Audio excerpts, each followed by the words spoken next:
On September 11th, 2006, thousands from all over the world gathered in New York City, New York.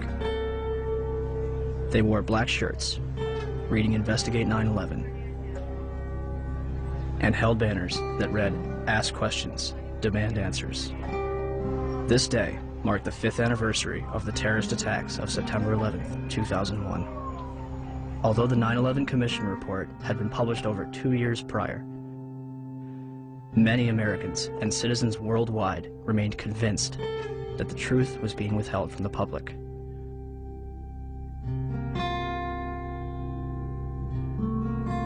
Why? Why was a growing percentage of the world population becoming increasingly skeptical of the events of September 11th? Was it a natural inclination towards believing the worst about the United States government? Or was it a legitimate concern that only grew more powerful with time? The 9/11 Truth Movement includes academics, engineers, physicists, firefighters, intelligence officials, and some of the very people whose lives have been shattered since September 11th. Were they all delirious? You should not be here. No, you've got it all wrong. We're honoring the fallen heroes from 9/11. That's all right. No, you're not. No, you are not. I feel so uncomfortable. I'm sorry. That next year, I'm not coming here. Or were they a concerned group of individuals taking the necessary steps to prevent the United States from slipping into its darkest era yet? Was September 11th a surprise attack on America by 19 Islamic terrorists? Or something else entirely?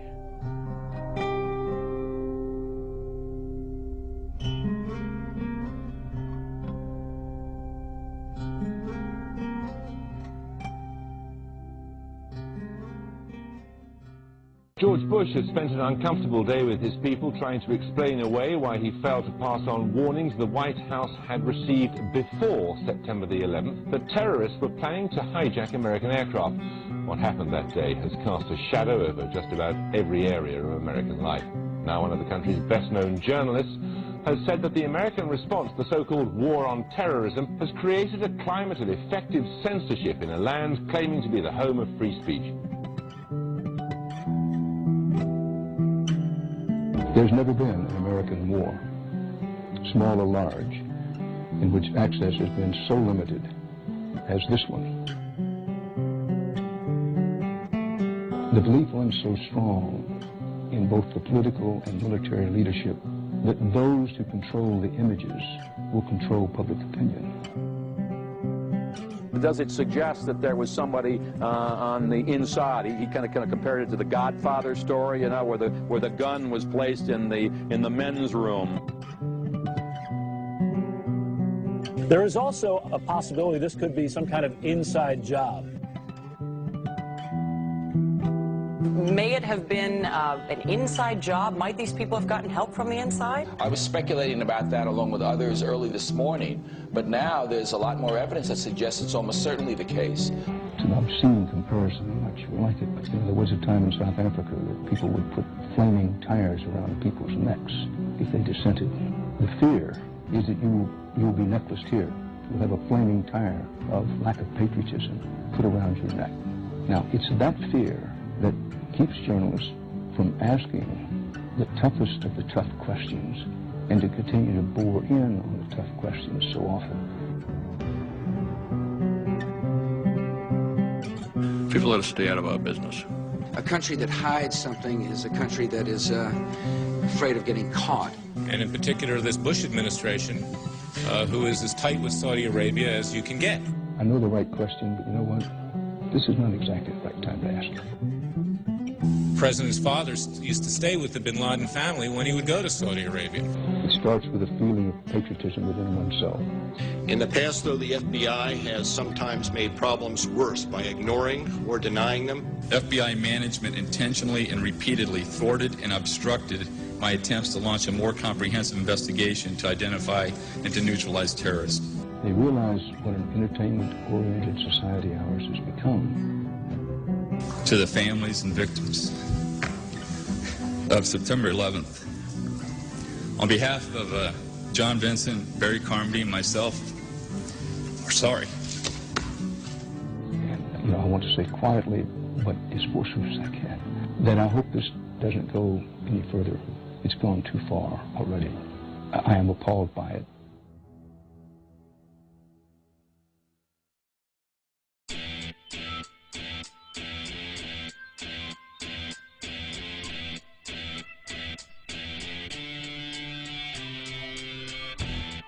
On September 13th, the United States government declares that it has overwhelming evidence that bin Laden is responsible for the attacks.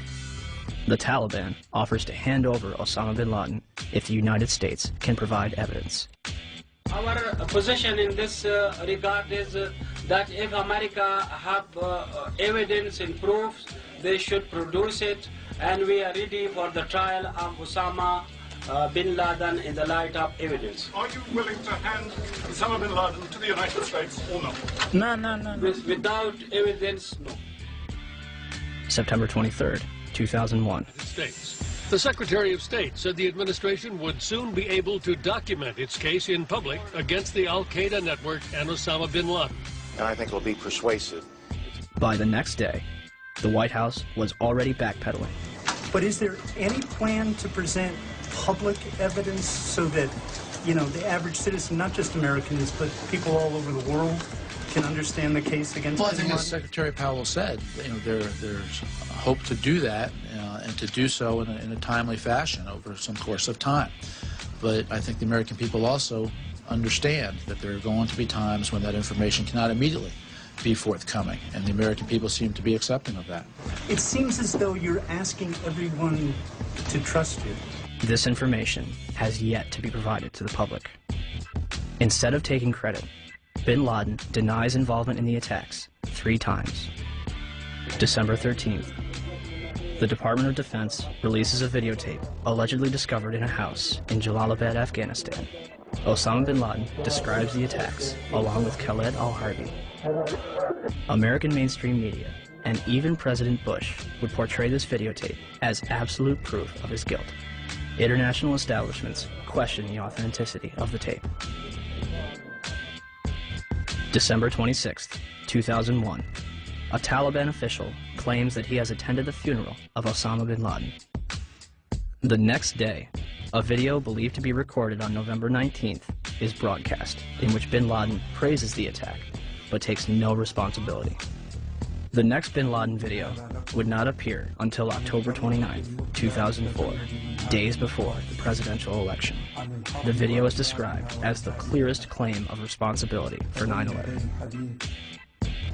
And when questioned why bin Laden's most wanted poster does not indict him for 9/11, the chief of investigative publicity for the FBI, Rex Toome, replied, 9/11 is not mentioned on bin Laden's most wanted poster is because the FBI has no hard evidence connecting Osama bin Laden to 9/11. Clearly, I couldn't really believe what I had just heard, so I repeated it, and he said, yes, that is correct. The FBI has no hard evidence connecting Osama bin Laden to 9/11. What evidence do they have? 2 bags belonging to Muhammad Atta checked in at Portland Airport but failed to make Flight 11 at Boston, containing a 757 video tour and flight manual, an Arab-English dictionary, a handheld flight computer, a Quran, and his will. Why would Atta take his will onto a plane that would be destroyed in a fiery inferno? Marwan al-Sheikh's rental car, discovered at Logan Airport, containing an Arabic flight manual, an airport restricted area pass, and documents from Huffman Aviation. Nawaf al-Hazmi's rental car, discovered at Dulles Airport, containing Muhammad Atta's instructions, a check for a flight school in Phoenix, 4 drawings of a 757 cockpit, a knife, and maps of Washington and New York. Satam al-Sakami's passport, discovered below the Twin Towers. Well, Dan, not far from here, a passerby found the passport of one of the hijackers. How does a passport fly out of a man's pocket through a 400-mile-per-hour airplane crash, survive 9,000 gallons of jet fuel, and land intact on a sidewalk 1,000 feet below? Mahed Maked and Nawaf al-Hazmi's ID cards discovered in the wreckage at the Pentagon. An ID, Saeed al-Ghamdi's passport, Ahmed al-Nami's driver's license, passport photos